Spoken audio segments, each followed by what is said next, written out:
Welcome back to the channel. Well, the wait's finally over. I've said goodbye to my much loved Lexus IS 300h, so what's replaced it?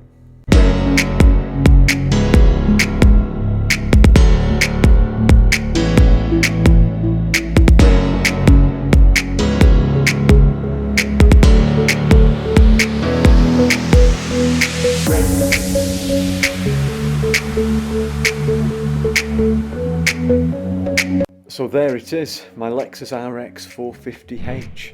But here's what I'll be digging into in my full review. How does it really stack up against my old IS 300h? Are the running costs making a dent in my wallet? And in 2025, can this older RX still compete with the latest plug-in hybrid RX 450h Plus? So if you haven't already, hit like, subscribe and turn on the notifications so you won't miss the full review.